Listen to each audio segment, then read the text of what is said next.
সেদ্ধ আলু ও ডিম দিয়ে খুবই লোভনীয় একটা রেসিপি বানাতে চলেছি। গরম গরম ভাত বা রুটির সঙ্গে এই রকম একটা যদি রেসিপি থাকে তাহলে কিন্তু পেট পুড়ে খাওয়া যায়।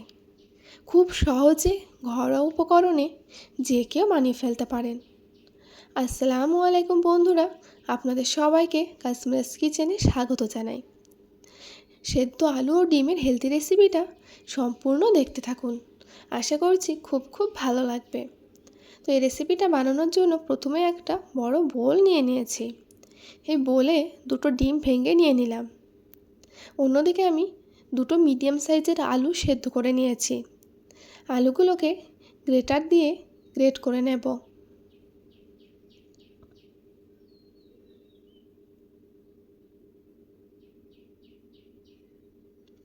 তো আলু দুটো গ্রেট করে নেওয়া হয়ে গেছে। এবার দিয়ে দিচ্ছি 1 চা চামচ পরিমাণের লবণ, 1 চা চামচ পরিমাণের লঙ্কা গুঁড়ো, দিচ্ছি 1 চা চামচ পরিমাণের হলুদের গুঁড়ো, আর দেব 1 চা চামচ পরিমাণের ধনিয়া গুঁড়ো। এবার একটা চামচ দিয়ে সব উপকরণ খুব ভালোভাবে মিশিয়ে নেব।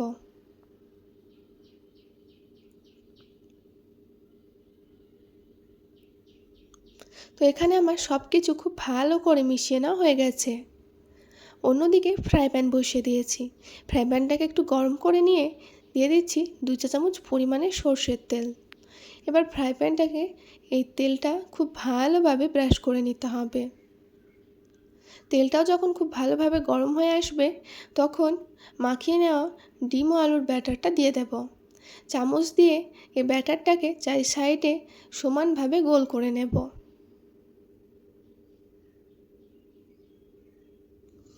সমানভাবে গোল করে নিয়ে ঢাকনা দিয়ে ঢেকে 2 থেকে 3 মিনিট মতো মিডিয়াম টু হাই ফ্লেমে রান্না করে নেব।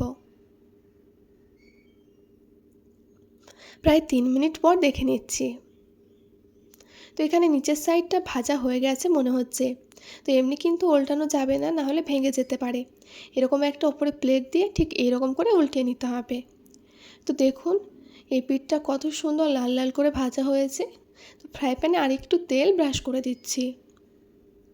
এবার ডিম ও আলুর ভাজাটা যে সাইডটা ভাজতে হবে সে সাইড করে ফ্রাই প্যানে দিয়ে দিলাম।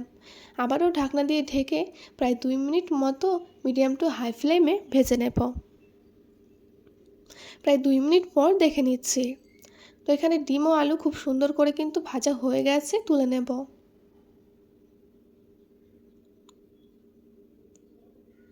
তো এখানে ডিম ও আলু খুব সুন্দর করে ভেজে তুলে নিয়েছি। আর এখানে নিয়েছি একটা ছুরি। এবার এই ছুরি দিয়ে ডিম ও আলু ভাজাটাকে পিস পিস করে কেটে নেব। তো এখানে আমি আমার মতো করে কেটে নিচ্ছি, আপনারা চাইলে আপনাদের পছন্দ অনুযায়ী কেটে নিতে পারেন।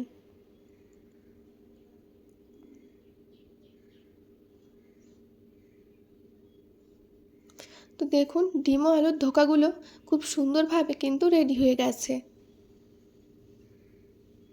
এবার চলে যাব রান্নাতে। রান্নার জন্য কড়াই বসিয়ে দিয়েছি। কড়াইটা গরম করে নিয়ে দিয়ে দিলাম 4 চা চামচ পরিমাণে সরষের তেল। তেলটা গরম হয়ে আসলে দিয়ে দিচ্ছি একটা দারুচিনি, একটা ছোট এলাচ ও একটা লবঙ্গ। দিয়ে দিচ্ছি ছোট চামচের 1 চা চামচ পরিমাণের 5 ফোড়ন। হালকা একটু ভেজে নিয়ে দিয়ে দেবো ছোট ছোট কুচি করে কেটে নেওয়া দুটো পেঁয়াজ কুচি। দিচ্ছি দুটো কাঁচা লঙ্কা কুচি। দিয়ে দেব 1 চা চামচ পরিমাণের রসুন কুচি, 1 চা চামচ পরিমাণের আদা কুচি। এখানে আপনারা চাইলে আদা রসুনের পেস্টও ব্যবহার করতে পারেন। দিয়ে দিচ্ছি একটা টমেটো কুচি। সব কিছু একটু ভালোভাবে মিশিয়ে নেব। সব কিছু ভালোভাবে নাড়াচাড়া করে নেওয়ার পর দিয়ে দিচ্ছি স্বাদ মতো লবণ, 1 চা চামচ পরিমাণের হলুদের গুঁড়ো, দিয়ে দিচ্ছি 1 চা চামচ পরিমাণের জিরে গুঁড়ো। মশলাগুলোকে ভালোভাবে নাড়াচাড়া করে ঢাকনা দিয়ে ঢেকে 1 মিনিট মতো কষিয়ে নেব। এখানে জল কিন্তু দিতে হবে না, এমনি মশলাটা কষিয়ে নেওয়া হয়ে যাবে। তো 1 মিনিট পর দেখে নিচ্ছি। তো আর ঢাকনা দিয়ে ঢাকবো না, এইভাবে নাড়াচাড়া করে বেশ কিছুক্ষণ ভেজে নেব। ভাজতে ভাজতে মধ্যে দিয়ে দেব ছোটো চামচের 1 চা চামচ পরিমাণে গরম মশলা গুঁড়ো। গরম মশলা গুঁড়ো দেওয়ার পরেও 1 মিনিট মতো মশলাটাকে ভেজে নেব।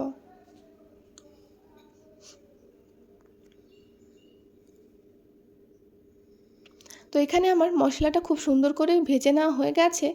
দিয়ে দিলাম 1 মগ পরিমাণে জল। আপনারা যতটুকু গ্রেভি রাখতে চান সেই পরিমাণ অনুযায়ী জলটা কিন্তু দিতে পারেন। এবার জলটা ফোটার জন্য অপেক্ষা করব। তো এখানে গ্রেভিটা খুব সুন্দরভাবে ফুটে উঠেছে। বানিয়ে নেওয়া ডিম আলুর ধোকাগুলো এক এক করে দিয়ে দেব।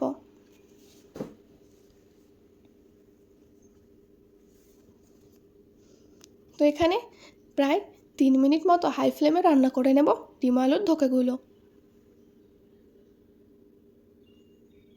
এখানে প্রায় 3 মিনিট মতো রান্না করে নিয়েছি।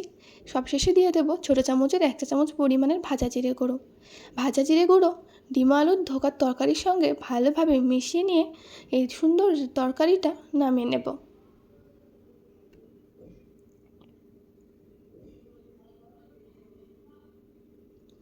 তো এখানে আমি ডিম ও আলুর সুপার টেস্টি তরকারি নামিয়ে নিয়েছি। মাশাআল্লাহটা দেখতে যতটা সুন্দর হয়েছে খেতেও কিন্তু অসম্ভব মজার হয়েছিল। আপনারা বাড়িতে অন্তত একবার এরকম করে ট্রাই করতে পারেন, দেখবেন বাড়ির প্রত্যেকে খুব পছন্দ করবে। বাড়িতে মেহমান আসলেও কিন্তু খুব সহজে আপনারা এরকম করে বানিয়ে দিতে পারেন, খেতে কিন্তু খুবই ভালো লাগে। বাড়িতে একবার অন্তত ট্রাই করে আমাকে কমেন্ট করে অবশ্যই জানাবেন যে কেমন হয়েছিল।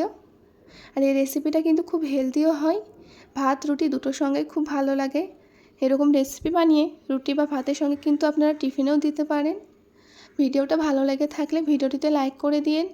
আর চ্যানেলটিকে যদি সাবস্ক্রাইব করে না থাকেন চ্যানেলটিকে সাবস্ক্রাইব করে নিয়ে পাশের বেল আইকনটি প্রেস করে দিন, যাতে করে আমার পোস্ট করা সমস্ত রকম ভিডিওর নোটিফিকেশান সর্বপ্রথমে আপনাদের কাছে পৌঁছে যাবে।